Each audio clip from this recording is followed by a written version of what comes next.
pagkikilatisin natin ng isa't isa ang ating mga kandidato. Napakatingkad po, napakaganda po, at napakatibay ang kanilang kakayahan. Nakita mo si Tito Soto, tinan mo tsura. Puta, banas na sa'yo si Tito, ang dami mo daw sinasabi. Wala ka naman daw kwentang speaker. Ayun o, si Erich, ang lungkot na o. Si Bong Revilla, sabi ni Bong Revilla, putang ina, dapat lumayas na ako dito. Tangina, nadadamay ako sa kupal na ito. Ayan o, si Erich, putya, si Benhar Abalos, sabi ni Benhar, putang ina. Talo na naman ako, ilang beses na ako natatalo. Walang hiya naman talaga o. Sila po ang mga pambato natin at sila ay magdadala ng pagbabago. Sila ang magdadala. No, ano ba talaga? Putang ina, magdadala, magbabago, magdadala. Ano ba talaga, Bongbong kasi? Ba't ba kasi pinahihirapan mo sarili mo? Ano yung totoo? Yung totoo, ulitin natin. At sila ay magdadala ng pagbabago. Sila ang magdadala ng kapayapaan. Ano ba talaga? Putang ina, magdadala ba ng pagbabago, ng kapayapaan? Puta, paano magdadala ng kapayapaan niya? Puro katarantaduhan ginagawa mo. Puros kabulastog ang kahayupan yung ginagawa mo. Puros sama ng loob yung lumalabas sa bibig mo. Walang kapayapaan sa ganyan, Bongbong. Dito sa Pilipinas. Ngayon, pinagsama-sama natin ngayon. Yun, lahat itong napakagaling na mga kandidato para sa Senado. Na magaling na magnanakaw. O magaling na ay nakaka-impress talaga ang kanilang pinagsama-samang lakas. Dahil po, unang-una, tignan po natin ang ating mga kandidato. Walo po sa kandidato natin ay naging senador na. Oh, 8 na naging senador na wala silbi. Ibig sabihin, wag na natin bigyan ulit ng pagkakataon. Naging senador na, wala naman nagawa.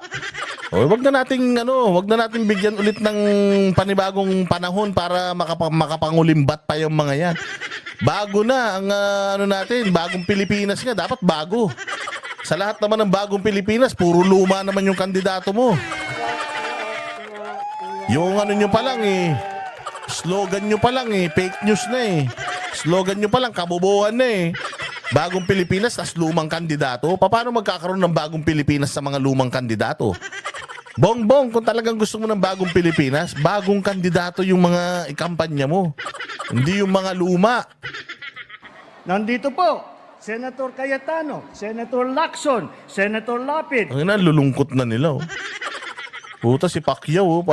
Sabi ni Pacquiao, putang ina to, magnanakaw to Magnanakaw to, nagmamartial law to Tapos, ba't ba nandito ako? Alam mo kung bakit, Manny? Ang ina kasi wala kang paninindigan. Si Lito Lapid, pucha, inaantok na Sabi ni Lito Lapid, tangina, nabisto yung anak ko Nabisto yung anak kong miyembro ng sindikato ni Reysa Ontiveros gumagano'n si Tolentino naman, sabi niya. Kita mo yung damit ni Tolentino, isang blue, yung kalahati, pula. Yan yung personality niya political butterfly yan Pero itong mga babae, bayanan natin yan. Si Abby Binay, bayaan nyo na yan. Mas maputi naman ng konti kay mas maputi naman to ng konti kaysa sa ate niya na yung sino ba yun? Yung Binay na mukhang anino. At saka ito si Camille, bayaan nyo na si Camille. Maganda naman si Camille. Respeto na natin yung mga babae. Ito na ng mga lalaking mga kumag na to. Senator Marcos, Senator Pacquiao, Senator Revilla, Senator Soto, Senator Tolentino. Naku naman. Si Amy gumagano'n pa. Baka magkakulani ka sa sobrang kamanggahan mo Tangina, taas ka ng taas ng kilikili mo. Amy Marcos, baka huling peace sign mo na yan diretso. Napakaganda ng pati ang mga record nila at makikita naman ninyo. Pagka unang araw pa lang na sila'y uupo, pangit. Yan din ang sinabi mo doon, tas hindi mo pa ma-perfect. Hindi na mag-OJT. Tapos luklok sila sa Senado, unang araw pa lang, pag naluklok yung mga yan, magnanakaw kagad yan, hindi na mag-OJT yan. Hindi na yan mahihiya. Sa tagal ng senador ng mga yan, alam na nila kung paano magnakaw. Ayan, pag upo pa lang nila, magnanakaw lahat yan. Tulad yan, si Lacson. Yan ang author ng certification, ng liquidation by certification. Ayan, yan ang mga alagad mo. Si Lacson na author ng liquidation by certification, kaya yung mga congressman nagsiyamanan. Yung mga senador nagsiyamanan. Dahil dyan sa gagaling-galingan ni Lacson, talagang hindi na yan mag-OJT. Pag upo niyan, pucha, mangungulimbat ka agad yan. Araw pa lang, hindi na po sila mag-OJT. Alam na nila ang trabaho. Alam na nila ang gagawin nila. Alam na nila ang problema na hinaharap ng ating mga kababayan. At alam nila kung paano gawin para bigyan ng kaunting tulong ang lahat ng ating kababayan. Putang ina niyan. Tarantado ka talaga, Bongbong. Narinig niyo sinabi nung gago? Yan daw mga yan, hindi na daw mag-OJT. Pag upo pa lang daw niyan, alam na daw nila ang gagawin. Bibigyan lang ng kaunting tulong ang mga Pilipino. Palakpakan. Tarantado. Gunggong, Judas Barabas Hestas ka talaga. Utang ina, hindi kailangan ng Pilipino ng konting tulong. Ang kailangan ng Pilipino, malaking tulong. Bongbong, gaano ka ba katanga talaga? Tangina, Bongbong, siguro pinaglihi ka sa lapis. Walang utak, lapis lang.